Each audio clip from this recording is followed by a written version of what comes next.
Part 3, Chapter 7, Part 2 of The Last of the Really Great Whangdoodles.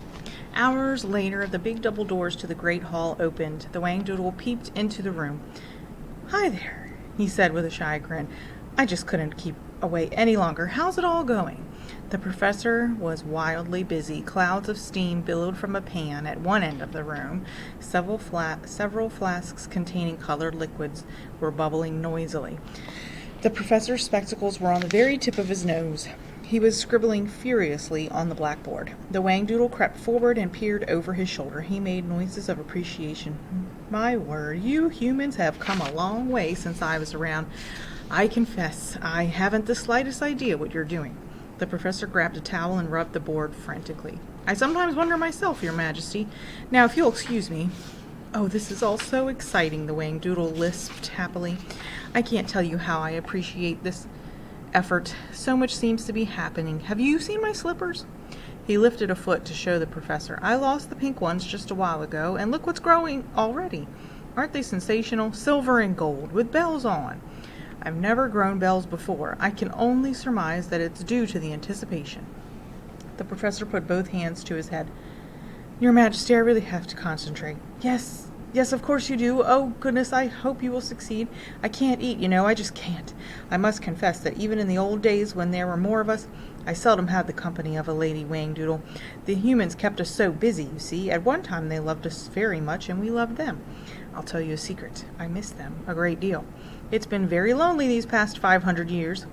You can understand my anxiety about your experiment." "I can, Your Majesty, but there won't be an experiment if I don't have a little peace and quiet." "Ah, yes, I was just going. Is there anything I can do?" "Just try to keep everyone away from the great hall for a while."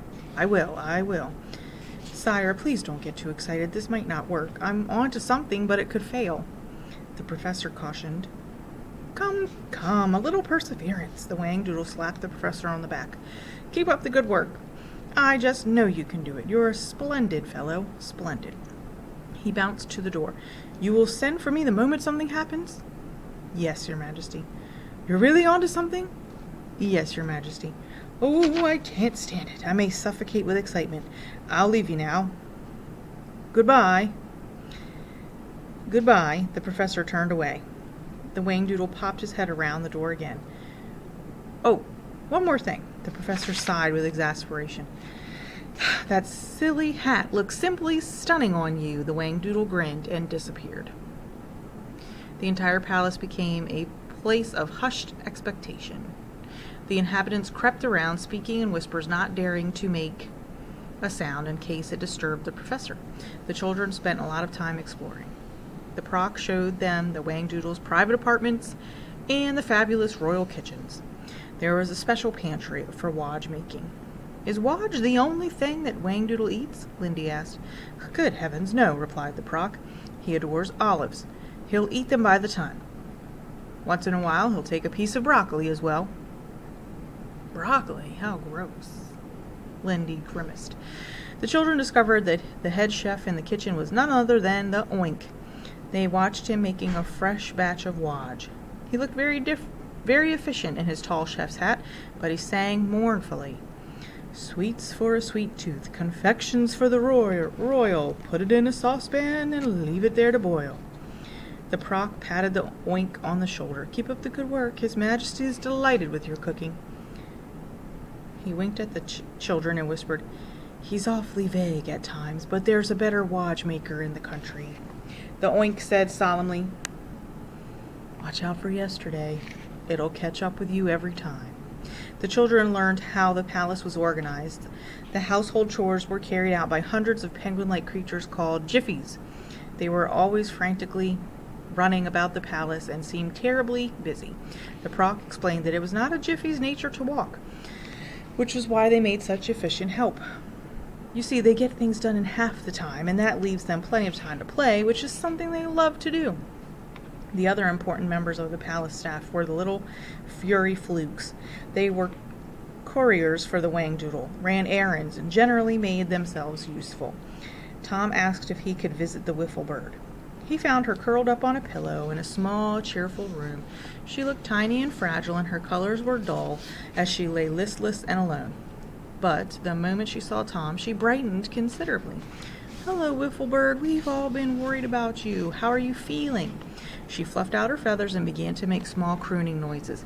Tom knelt down and stroked her fondly. He saw the tiny hands come through the waving plumes and the black button eyes staring out at him. "I do hope you'll be well enough to get out and about soon. It's lonely without you, you know." His words seemed to work wonders, for she began to strut up and down and behave much like her older self. "I'll come back and visit again if you promise to get well soon. Is that a deal?" At this she seemed very content and settled back in a corner to rest. Tom left the room feeling much happier. After worrying so much about the Whifflebird, it was good to know that she was on the road to recovery. The Whangdoodle sent for the children often, and they spent long hours with him. They were wonderful hours, for he was the most gracious and fun-loving host. He was thrilled and stimulated by their visits, yet at times his mind was obviously elsewhere. Under the circumstances, it wasn't hard to guess that His Majesty was most anxiously waiting to hear from the professor. The weather became very cloudy and still. Late one afternoon it began to rain, slowly at first, large drops splashing against the crystal walls and running down in shimmering rivulets. The wind rose and the rain came down harder. The Proc hurried into the salon where the Whangdoodle was having tea and wodge with the children. There was a rumble of thunder overhead. The Proc spoke with restrained excitement. "Your Majesty, it hasn't rained in years, not like this. You know what that can mean." I know, my good fellow. I was thinking the same thing myself." The Whangdoodle began to tremble and rose unsteadily to his feet. "Oh, my goodness, do you suppose that—" He gulped and was unable to finish his sentence. The Proc seemed to be listening for something. The olden days we believed that a storm such as this was an omen. Something out of the ordinary is going to happen. I'm quite sure of it. The thunder rumbled once more, and the wind chimes in the courtyard sang an eerie song. Over the sound came another sound, a faint chattering noise that brought the children to their feet. As it grew louder and louder, the Proc strode to the big double doors and flung them open. The noise was almost deafening. Running towards the corridor were all the members of the royal household. They were chattering and tripping and falling over each other in their haste and excitement. The Jiffies were screaming, "It's done! Your Majesty, it's done! It's done! Come and see! Come and see!" cried the little flukes. They tugged at the Whangdoodle's slippers. "Hurry, Your Majesty!" Sidewinders thrashed through the crowd, waving their trunks in the air and yelling, "The Professor says to come straight away!" "Yes, straight away!" everybody shouted at once. Ben cried in triumph, "He's done it! He's done it!" The Whangdoodle turned bright red and leaned momentarily against the Proc. He clutched his stomach. Then, regaining control, he began to gallop towards the great hall. The Jiffies and the Sidewinders and the Flukes fell back to allow him room, but the moment he had passed, the vast throng closed ranks and followed behind him. Tom, Ben, and Lindy found themselves being swept along. In their excitement, they unashamedly pushed and shoved until they were at the head of the crowd and close behind the Whangdoodle. He skidded to a halt just inside the doors of the great hall. As abruptly as the noise had begun, it died away. In the hushed, expectant silence, a weary and exhausted Professor Savant walked forward to greet the Whangdoodle. "Your Majesty," he said, and the children knew that it was hard for him to control his excitement. "There is someone I would like you to meet." He stepped to one side. A gasp of astonishment rose from the crowd. Seated on a white silk cushion in the center of the room, looking at everyone with much curiosity, was a smaller, daintier, and undeniably feminine replica of the Whangdoodle. She was the color of a fawn. Her eyes were large and soft, with long curling lashes, and on her head were small antlers which she wore like a crown. Her front hooves were crossed delicately on the pillow, and her back hooves were covered by a pair of tiny satin slippers. She was breathtakingly beautiful.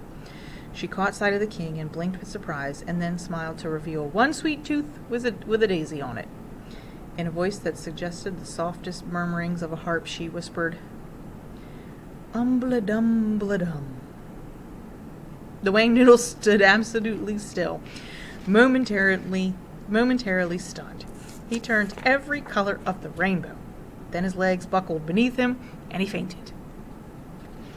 Ta! Okay, we'll read chapter 8 next time. We're getting very close to the end. I'll see you then.